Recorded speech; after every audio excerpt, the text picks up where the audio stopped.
आप देख रहे हैं न्यूज योर सिटी दानापुर। खबरों के लिए चैनल को लाइक करें, सब्सक्राइब करें। News your city Danapur. राजधानी पटना से सटे बैकटपुर गांव में स्थित है प्राचीन और ऐतिहासिक शिव मंदिर, जिसे श्री गौरीशंकर बैकुंठ धाम के नाम से भी जाना जाता है। इस प्राचीन मंदिर की महिमा अतीत के कई युगों से जुड़ी हुई है। इस मंदिर की सबसे बड़ी खासियत है कि यहाँ भगवान शिव और पार्वती एक साथ एक ही शिवलिंग के रूप में विराजमान हैं। छोटे शिवलिंगों को रुद्र कहा जाता है और ऐसा माना जाता है कि बैकटपुर गांव जैसा शिवलिंग पूरी दुनिया में और कहीं नहीं है। प्राचीन काल में गंगा के तट पर बसा यह क्षेत्र बैकुंठ वन के नाम से भी जाना जाता था। आनंद रामायण में इस मंदिर की चर्चा बैकुंठा के रूप में हुई है।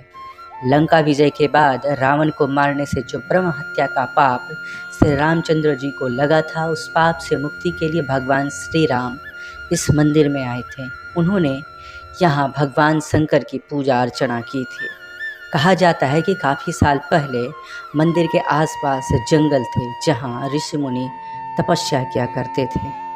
यह भी कहा जाता है कि यहाँ आने के लिए गंगा नदी के उस तरफ की एक गांव में श्री रामचंद्र जी रात्रि में विश्राम किए थे, जिसके कारण उस गांव का नाम राघवपुर पड़ा, जो वर्तमान में वैशाली जिले के राघवपुर के नाम से भी जाना जाता है।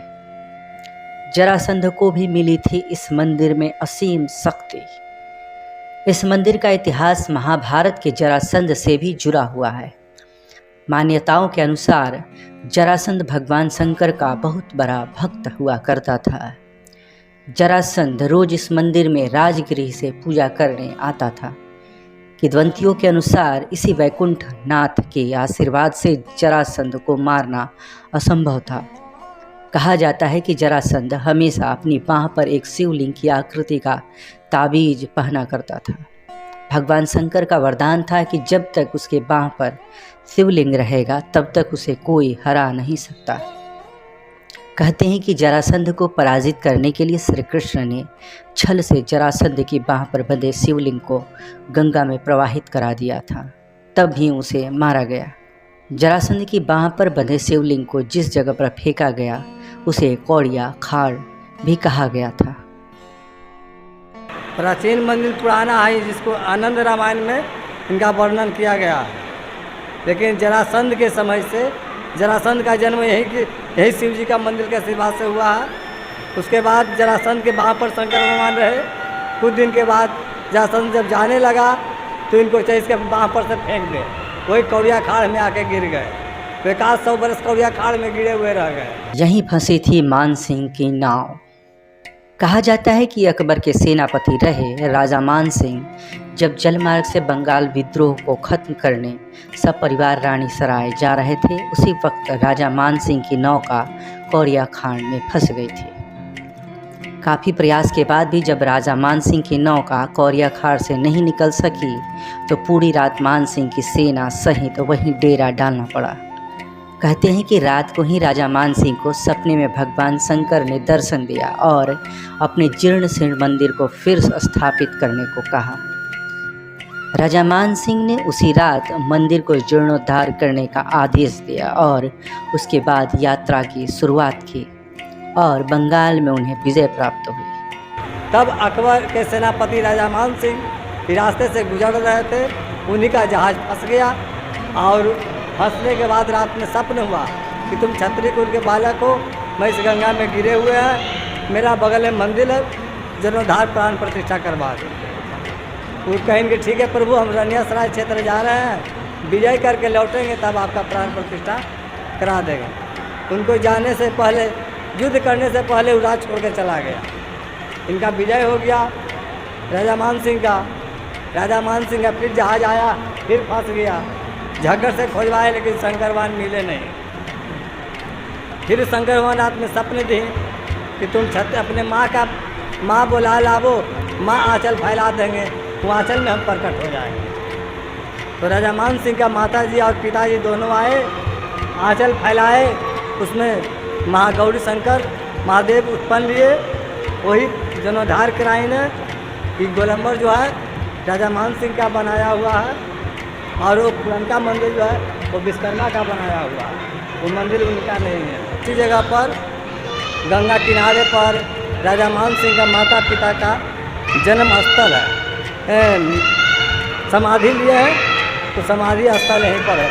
उसी पर एक रूम है और 7 कमरा उसी पर बना दिया गया है। और हम सब सहस तिवारी के खानदान से हैं।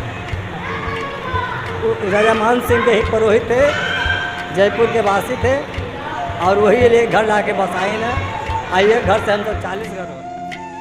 भक्तों की इस मंदिर पर अगाध श्रद्धा बताती है कि सच्चे मन से बैकुंठ धाम में भोले शंकर की जो भी भक्त पूजा अर्चना करता है उसकी सब मनोकामनाएं पूर्ण होती हैं। सावन माह में इस मंदिर में लाखों की संख्या में लोग जलाभिषेक करते हैं। पटना के कलेक्टेरिएट घाट और फतुहा के त्रिवेणी कटया घाट से भी हजारों की संख्या में लोग रविवार को जल उठाकर रात भर की यात्रा कर सोमवार को जल चढ़ाते हैं। काशी में विश्वनाथ और देवघर में बैद्यनाथ धाम के बाद इस मंदिर को बिहार का बाबा धाम भी कहा जाता है। चीनी यात्री फाहियान ने अपनी यात्रा वृत्तांत में नालंदा दौरे के दौरान बैकटपुर मंदिर की चर्चा की है। अकबर का सेनापति राजा मान सिंह ने भी इस मंदिर के जीर्णोद्धार कराया था। वर्तमान में जो स्वरूप आप मंदिर का देखते हैं वह राजा मान सिंह के द्वारा ही बनाया गया है। ऐसे पहले के बुढ़वा महादेव के नाम से मनता थे, अब तो ऐसे बैकुंठ धाम कहिए और बैकर धाम कहिए। पहले जब भी आते थे लोग चारों पट्टी से, तो बैकरपुर के बुढ़वा महादेव बड़ा दत्तादानी है। अब यो दत्तादानी है जो मन में रखते हैं, भगवान करके पूरा करके बुलाते हैं जी। और यहाँ ऐसे पहले राजा मान सिंह के पिताजी ऐसे आके यहाँ पूजा किए हैं। इस मंदिर की मान्यता क्या है? वैसे मंदिर के मान्यता ये है कि श्री बाबा बैकर धाम के ऐसे जो भी हाथी में आते हैं, जो भी मनता मानते हैं, वो मनोकामना पूरा करके भोला बाबा बुलाते हैं।